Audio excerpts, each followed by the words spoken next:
China's economy is down, mid-autumn mooncakes can't be sold. Alleged leak suggests massive wealth of Chinese Premier Li Qiang's family. Nikkei, Japanese car giant Mitsubishi exiting China. Beijing wants to encourage consumption during the Mid-Autumn Festival, but people don't buy it. Tourist shops at Hunan store, beaten by men in police uniform. It's all covered in today's China Truths. China's economy is down, mid-autumn mooncakes can't be sold. On September 29th, the day of the Mid-Autumn Festival, the phrase mooncakes cannot be sold this year attracted attention on the mainland social media. Sales staff of many mooncake brands have said that there are fewer mooncake orders this year. Analysts believe that in addition to the overall economic downturn, medical anti-corruption and the COVID pandemic have affected the mooncake market. The topic mooncakes will no longer be sold this year was on the hot search list on Weibo and Baidu in China. Netizens have complained about various problems with mooncakes. One said, "It's just a few cookies with a few packages and you can buy hundreds of them." Consumers have become rational and don't want to be taken advantage of. Some others commented, "The 15th moon is 16 yuan, and the 16th moon cake costs 1 yuan. It has the same taste and the same sweetness. I won't spend that wasted money now. I don't have a few dollars in my pocket. That's right. Yes, there are too many bankruptcies, so I can just buy a few." On September 25th, Beijing citizen Wang Li said that the national economy is in trouble and no longer good. She said that she wouldn't buy too many mooncakes during the Mid-Autumn Festival, she would just buy a few to taste. Qiang News recently reported that employees from many mooncake companies revealed that they find it difficult to sell mooncakes this year. The person in charge of a mooncake brand in Suzhou City, Shanghai, said that this year, mooncake orders from some units have dropped by 30% to 40%. Taotaju Mooncake said that, last year some corporate customers ordered 3,000 to 5,000 boxes of its mooncakes, but this year's sales decreased sharply as a lot of businesses laid off employees and only ordered a few hundred boxes. In addition to the impact of the overall economic environment, medical anti-corruption and the epidemic are also reasons for the poor market of mooncakes this year. Alleged leak suggests massive wealth of Chinese Premier Li Qiang's family. The alleged family fortune of Chinese Premier Li Qiang has been made public on the internet by an anonymous source. The unverified information published on an overseas Chinese platform on September 22 implies that the family fortune is as high as 90 billion yuan, about $12.3 billion. As the second-ranking figure in the Chinese Communist Party, CCP, Li Qiang's private information should be highly confidential. Alleged details of the premier's wife and daughter were also made public, with the post providing supposed details about his wife, Lin Huan, including her date of birth, the college she graduated from, and her registered home address. Based on current market conditions, a luxury apartment under her name in the released information is worth 24 million yuan, approximately $3.28 million. In addition, Ms. Lin was said to have maintained close relationships with more than a dozen business people and groups, including Gao Hongbing, the director of Alibaba Research Institute. The online expose also claimed that through Lin Huan's connection to Gao Hongbing, Li Qiang has invested at least 20 billion yuan, about $2.74 billion, in Jack Ma's Ant Group, a financial service corporation, with the amount potentially reaching 50 billion yuan, about $6.85 billion. In addition, counting Li Qiang's shares in companies such as Hyundai Express, YTO Express Group, Hengdian Group, and leading medical diagnosis company Dian Diagnostics Group, a conservative estimate places his family wealth at 80 billion to 90 billion yuan, about $10.96 billion to $12.33 billion, according to the information. She can't fully trust Li. The author of the post also claimed that Chinese leader Xi Jinping trusted Li Qiang because Li Ying is Mr. Xi's goddaughter, but at the same time, Mr. Xi can't fully trust Li Qiang because his wife Lin Hua is too close to Jack Ma, founder of Alibaba Group. It was through Lin Huan, Gao Hongbing, and others that Li Qiang persuaded Jack Ma to return to China in a bid to reverse the perception that China's economic environment was deteriorating, the post revealed. Li Qiang had openly praised Jack Ma and bragged about their close personal relationship on several occasions before Alibaba Group and Ant Group were disciplined by central authorities. It is widely believed that Jack Ma's criticism of Chinese regulators in 2020 deeply irritated Mr. Xi. Claims that daughter's company wins government contracts. Li Qiang's daughter Li Ying, born in 1988, majored in architecture in college, and she currently works in an architectural firm founded in September 2011 with a registered capital of US $300,000, according to the online expose. The Post's author further claimed that during Li Qiang's tenure as the governor of Zhejiang province, Li Ying's architectural firm had won several government contracts in the province, including Ningbo City Library and Ningbo Daily Group's headquarters building. The author implied that her company was able to win bids for these large architectural projects through Li Qiang's influence. Moreover, the company's legal representative is said to be Hardy Christopher Forbes, a British national. The author suspects that Mr. Forbes is Li Ying's husband. In communist China, having a Westerner as one's son-in-law or daughter-in-law imposes a stigma on any high-ranking official, and his loyalty would be questionable. The author also claimed that although Li Ying won the bid for several projects in Shanghai, Ningbo, and Beijing, she failed to bid for a project in Shenzhen, Guangdong, because Shenzhen is the territory of Qi Qiaoqiao, Mr. Xi's elder sister. It can be seen that Li Qiang did not have any personal relationship with Qi Qiaoqiao, the Post said. Party infighting. In an interview with the Epoch Times, Li Henqing, a scholar at the Institute for Information and Strategic Studies in Washington, D.C., said the incident reflects a fierce battle among the top echelons of the CCP. He said that after the CCP's 20th National Congress held in October last year, all other factions were either taken down or kicked out, leaving officials in the Xi faction in power only. Mr. Xi has since become the paramount leader with absolute authority. Li Henqing said, Xi Jinping personally selected members of the CCP Central Committee as well as provincial and ministerial officials after conducting interviews. On the surface, they all follow Xi Jinping's lead, but in reality, they are fighting among themselves. US-based current affairs commentator Chen Pekong agrees that there's reason to suspect that the source of this information may be from within the Xi faction, as it seems unlikely that anti-Xi factions can collect such detailed information. At the same time, it can't be ruled out that Mr. Xi himself wants to punish Li Qiang. Mr. Chen said, now there is a saying that Xi Jinping is in a wild rage and specifically targets his cronies because he thinks that betrayal by his cronies is the most intolerable. Back in October last year, when Mr. Xi and his loyalists took control of the CCP's top power structure, China expert Xu Shan predicted that Mr. Xi's monopoly on power might bring about a struggle amongst his inner circle, just like those in Mao Zedong's time. On October 22, 2022, in an interview with NTD-TV, a sister publication of the Epoch Times, Mr. Xu said, the struggle within the Xi faction will resemble the struggle within Mao Zedong's cronies during the Cultural Revolution. Among Mao's cronies, some even died more tragically than Mao's political opponents. Nikkei, Japanese car giant Mitsubishi exiting China.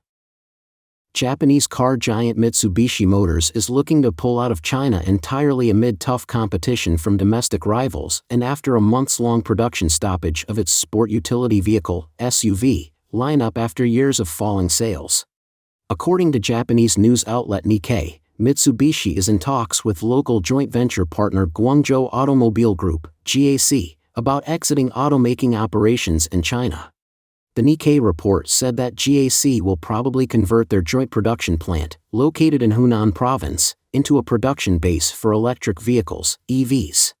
A spokesperson of the Japanese giant told Bloomberg that the company is discussing future plans among shareholders and nothing is finalized yet. The development follows news in July that Mitsubishi's joint venture with Chinese state-owned GAC was looking to cut staff after sharp sales declines for its SUVs.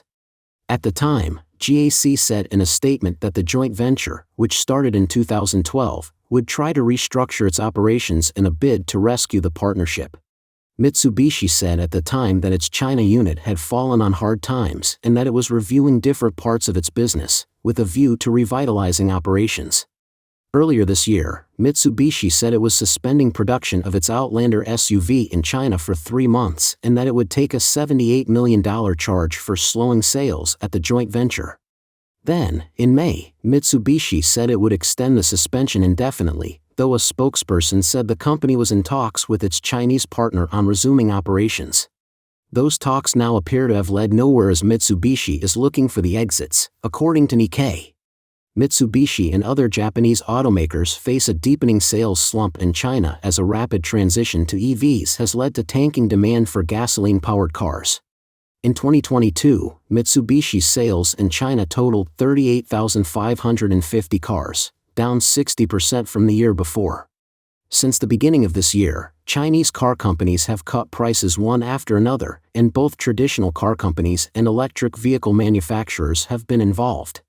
Economists say that despite huge state-supported investment in automobile production capacity in China, domestic demand for cars has stagnated.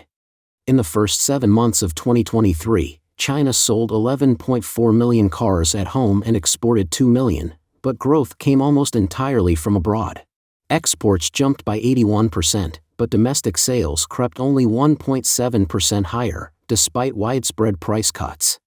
George Magnus, research associate at Oxford University's China Center, told Reuters, "The focus on production and supply is lopsided." Mr. Magnus said that insufficient attention had been placed on the demand side of the equation, leading to inventory gluts then deep price cuts in a desperate bid to move stock.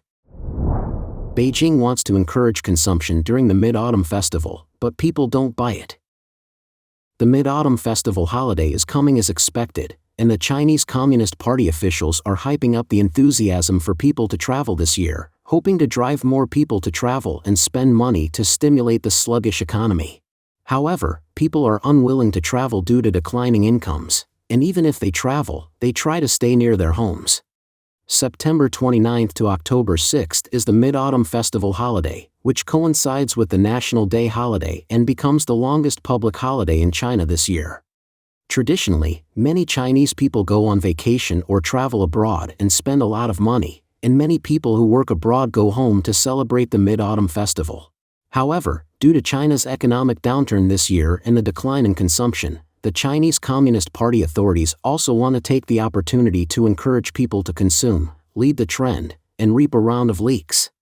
China State Railway Group Company, Limited disclosed that from September 13th to 18th, the railway department sold a total of 111 million train tickets. The Civil Aviation Administration of China estimates that more than 21 million passengers will fly during the National Day holiday, and civil aviation transports an average of 1.96 million domestic passengers every day, an increase of 17% over the National Day holiday in 2019. Faced with the CCP's boasting, the mainland people's reactions were quite different. Ms. Zhao, an employee of a company in Kunming, said that she has no plans to travel this year, and her friends around her have also chosen to travel to the suburbs. Even some young friends just choose to hang out outside because they have no money. Many don't want to go out and just choose to walk around. Talking about the impact of the recent economic downturn on people's lives, Ms. Zhao said that the economic downturn has little impact on some truly wealthy people because they have some savings, but it is unlikely for ordinary people to spend tens of thousands of yuan to travel. The main reason is that there are many people who are unwilling to spend money because their income has dropped, and they have the mentality of lying down. Now the polarization is getting bigger and bigger. Mr. Wang, a resident of Shanghai, a first-tier city, also said that none of his relatives and friends traveled during the holidays. On the one hand, the roads are relatively crowded during holidays, and on the other hand, people who rely on wages to live don't have much money. He said, "How can there be so many people traveling if they don't have much money?" Mr. Wang said that now people are saving in all aspects, for children, for family, for gatherings with friends, etc. People are saving now because the economy is not good.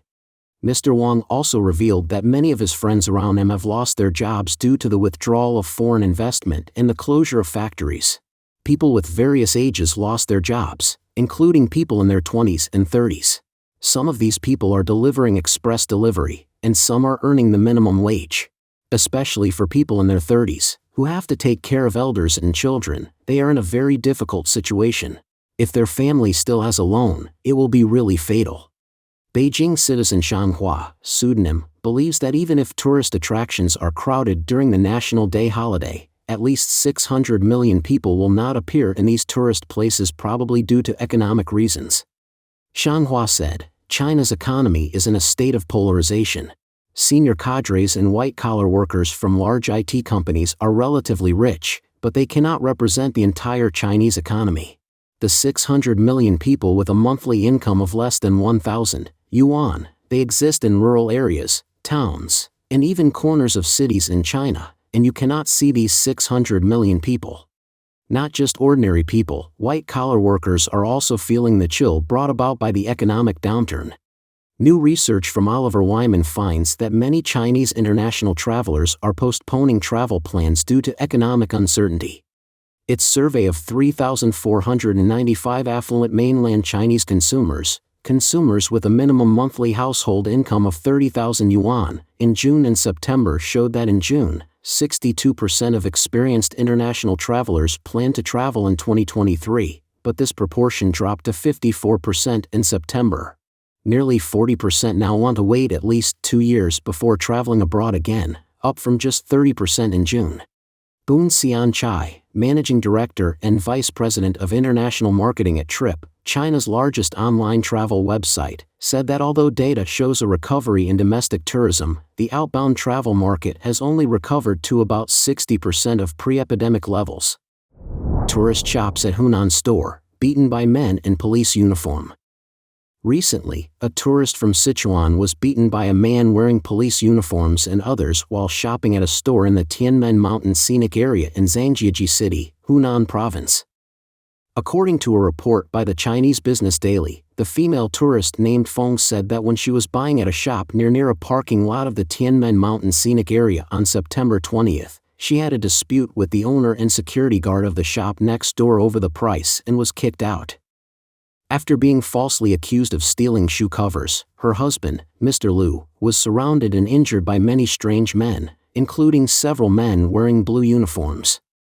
Ms. Feng's son recorded a video and posted it on a local social platform. He said that his parents and relatives drove a car to the parking lot on the noontime of September 20th. Because it was raining at that time, a female owner of a nearby shop sold raincoats and boots to her mother. His mother bought 10 raincoats and a pair of rain boots. Later, her mother returned to the store to buy 3 more shoe covers. The son added, since the owner was not in the store, she paid 15 yuan in the presence of security guards and the store owner next door. But after paying, the merchant next door said, "We won't sell a pair for 5 yuan, and accused his mother of stealing. Then there were insulting, pushing, and extremely arrogant acts. There is another video posted online showing a man, suspected to be wearing a police uniform, confronting Ms. Feng. She said in the video that she bought something and she was not allowed to take it away. She also made clear that she paid for it and did not steal it. The merchant claimed her cell phone could provide evidence. And the man in a police uniform had an arrogant attitude and was gesticulating to help the merchant. Then the son heard his mother shouting. A man in a blue half-sleeved uniform rushed forward and had a serious physical conflict with his father. The man in the blue half-sleeved uniform pushed the tourist to a corner and punched him multiple times. In the video, it can be seen that the tourist's face was injured and there were many bloodstains.